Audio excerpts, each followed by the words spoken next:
Hello and welcome to today's episode of The Rest is Football, which is part 2 of our special interview with Bournemouth and Netherlands winger Justin Kluivert.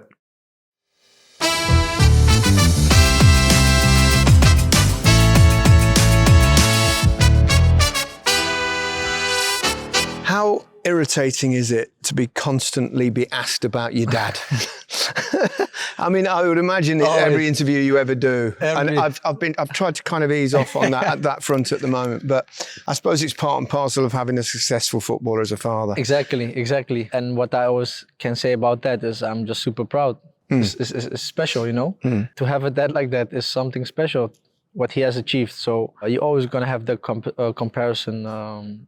But that's okay. That's okay. I mean, Patrick was a great player, but I've always I wondered if it's actually harder for the footballer that's the son of another footballer, because there's the obvious, people say, he's not as good as his dad, he's not as good as his dad, and all that kind of stuff. Exactly. And it's always different. You're a son of a great football player. But you'll get good DNA. You'll get good DNA. So we got to take that. Yeah. But especially when you're younger, well, at the Ajax Academy, it's like you play there because of your dad, It's like that. Yeah. And sometimes you're going to think like, is that true maybe? I don't even know, actually. Yeah. Or is it because I'm actually good? Yeah.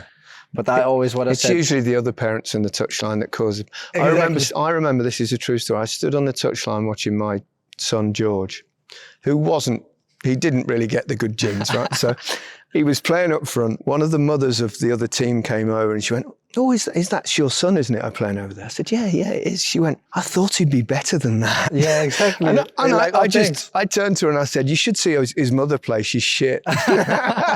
You got the other genes. True story. Exactly. No, that's what I said. Yeah. They always have and living up to that expectation must be wearisome at times. It has been, but I think the overhand always had the motivation that I got from it. Yeah. So it made me the player I am today, and I hopefully grown out of that son of Kluivert, of course, and being just my own player and my own person. Well, you've certainly done that. No question about that. Do you think you've been helped by the fact that you've played in all and travelled a lot? Do you think that's helped your career? Yeah. Because you're absolutely coming to your prime now, aren't you? Well, you're 26. Yeah, I just a few days ago turned 26. Happy birthday. Thank you. So what I said, next season, I think, in my opinion, how I felt this season, if I'm going to be next year 26, 27, 28, 29, this 4 years is going to be massive in my eyes. So I'm just looking forward to the next upcoming years. So I'm ready. Part of that ambition now must be to establish yourself in the Dutch national team. What have you, about 5 caps so far? Something like that. Yeah, you're coming into your prime now. Not enough. No, World Cup next summer must be a target. That's my main goal. I'm very keen on that one because I always said that's the most honorable thing to be able to do to play for your country as an athlete. So I really would love to play that because I made my debut when I just turned like 18, and since then I haven't been part of the squad until recently. So thankful for that. How was football in Spain playing for Valencia? Lovely spot. Just an hour south of Barcelona. I really loved it there. Great paella there. Really, Oh, every day. And no, that's a place I really loved for sure. Valencia, the club, the fans, everything around. It's great, that ground as well. Good atmosphere there. The league, big games. I love the league also. La Liga. And you played under Gattuso, didn't you? Yeah, I've got to ask about him because he does strike me as. You gotta watch out around him because he might just slap you. And you're like, what happened? But that's the person he is, and we really I admired that, and that was lovely. And it's beautiful to have been playing for a lot of coaches and to see how they are as person. Also, Gattuso was a great player. How was he as coach, as person? Amazing in my eyes. So it was special. But you need to stay on the right side. Yeah, you need to be sharp. Put your hands up. You never know what's going to happen. We've all seen it on the touchline, haven't we, with Gattuso? He's an amazing character. Yeah. So Bournemouth, how did that move come? I mean, Bournemouth, it's a really interesting club, in fact, because obviously tiny little ground, really, and it's, a lot of history in the lower leagues, and it's come up and it's had some, good backing nowadays. Yeah. And it's turned itself into a regular top half, middle of the table Premier League club.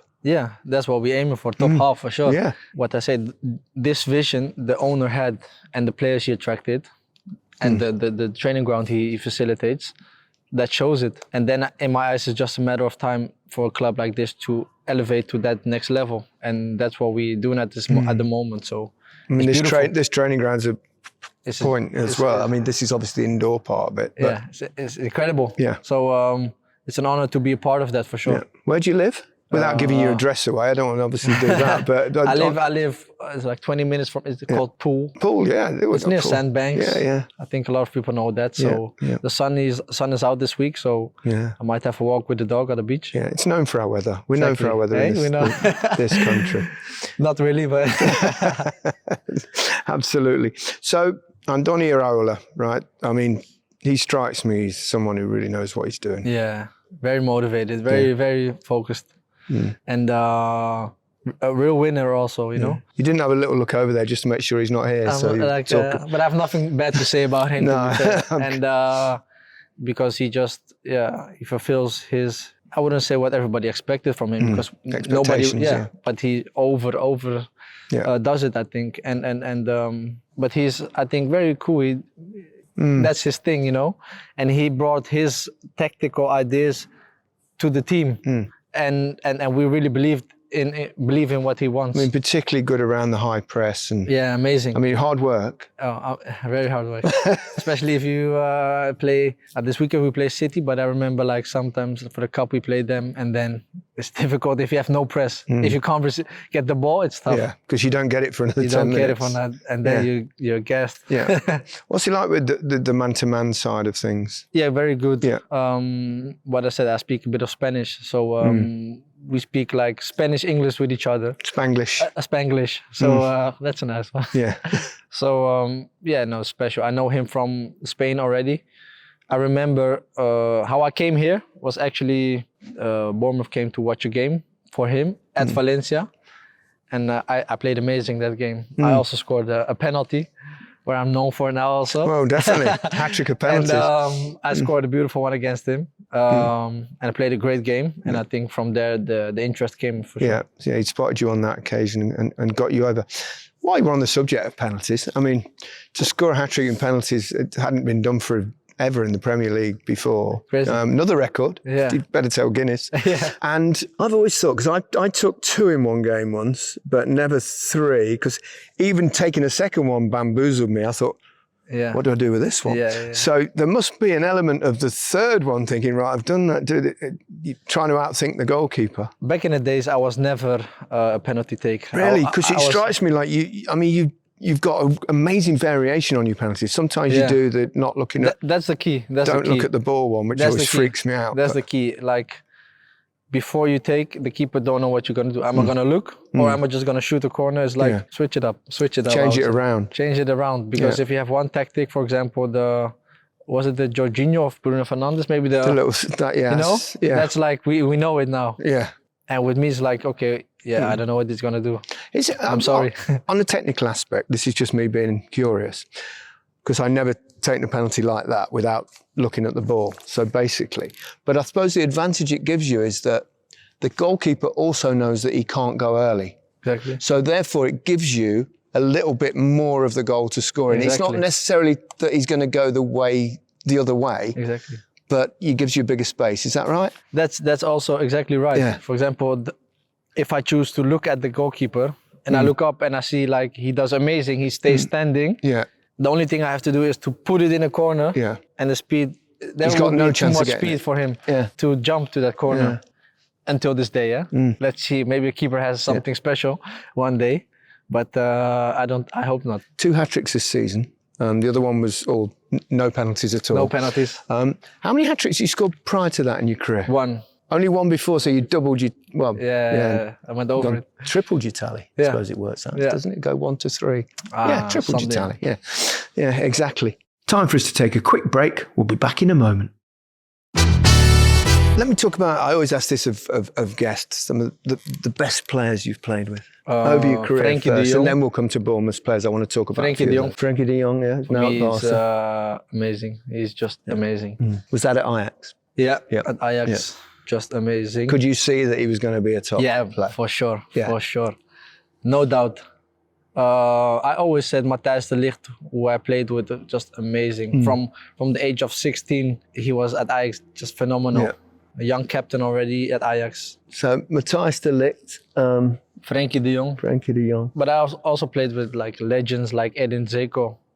Oh, you played with Zeko at Roma. For me, real professional, real leader. Yeah. I would say, and just score goals for fun.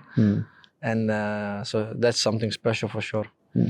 But I play with Virgil van Dijk. Yeah, I could name a lot of players. Yeah, the international side. International of things, side. Yeah. No, just a lot of amazing players. Yeah. You know. Who's your toughest opponent in the Premier League? I suppose it depends where you're playing, doesn't it? I suppose if you're on the If left, I'm now on it's 10, on the number 10 position, the toughest, I would say my fellow Dutchman Gravenberg.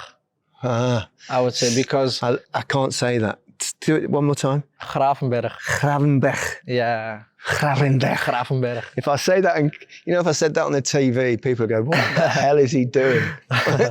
No, because as you said, with our high press, if you give him this kind of space, with his big legs, he's in 2 steps, he's there. Yeah. And there's no way you catch him. And that's, I think, the only player that really has this quality. Like, you can't give him a slight space because he will carry the ball. Yeah. And he's something unique. Yeah. I've really enjoyed watching Bournemouth play this season because not only are they doing really well, but also that the high pressing and its energy and its positive attacking football. Yeah. And some of the players that have come in, obviously Dean Huijsen at the top has attracted a lot of attention, and I think a lot of us that saw him at Juve could see he could be a bit special. You see, with Thiago Pinto, who was at Rome, who loaned him out to Rome, came here and he saw that. He brought him here. So he saw something, that there was something, and he's developing that now for sure. Yeah, he was born in Netherlands, but he's going to play for Spain. Yeah, he's. I mean, what's going on there? His choice, you know. But he lived all his life in Spain, so he feels really. Spain are going to be good, aren't they? Yeah. I mean, they've just won the Euros, but I mean, look at them now. Some of the players they've got, they're going to take some beating, yeah. They are amazing. So that's a country I would love to play against them again, because you played 2 games against them, and you want to play against the top always. So. Yeah.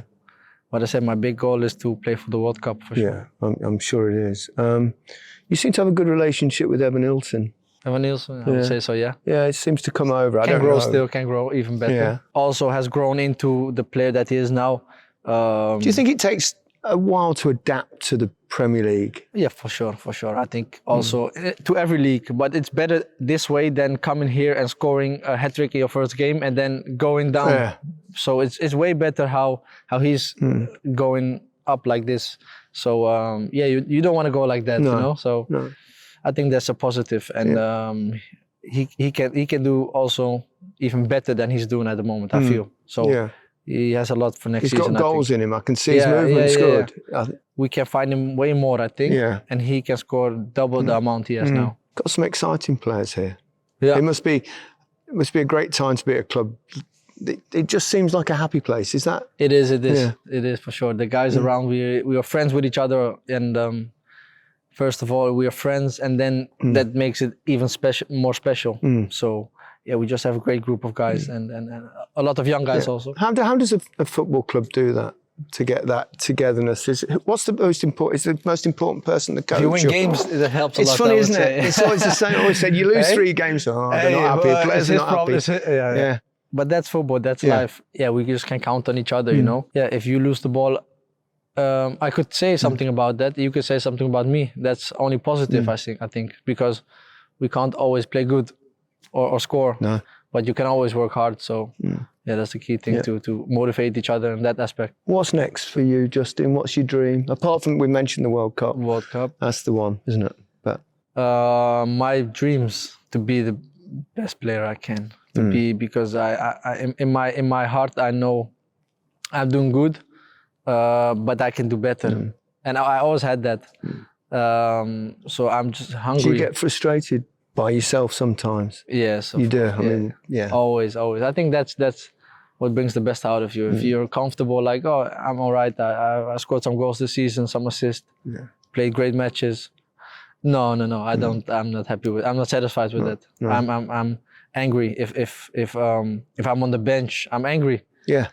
It's normal. Or if I played all right, but how can I say I played all right if I didn't score assist? I'm like that, and that's quite tough for myself. But yeah, that's just how I can reach my potential that I think I really have inside of me. How far do you think you can go? Tough question. It's a very tough question.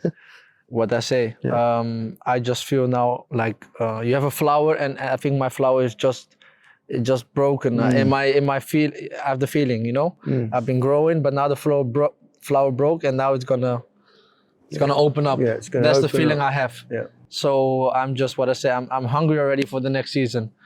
So I'm just ready already. Yeah, well, it's been a pleasure talking to you, and I wish you all the best with Bournemouth, and obviously next summer's World Cup would be amazing to see you there. I'm sure you will be. I'm sure you will be. For sure. Justin, thank you very much. Thank you. Appreciate your time. Thank you very much. Lovely. Thank you.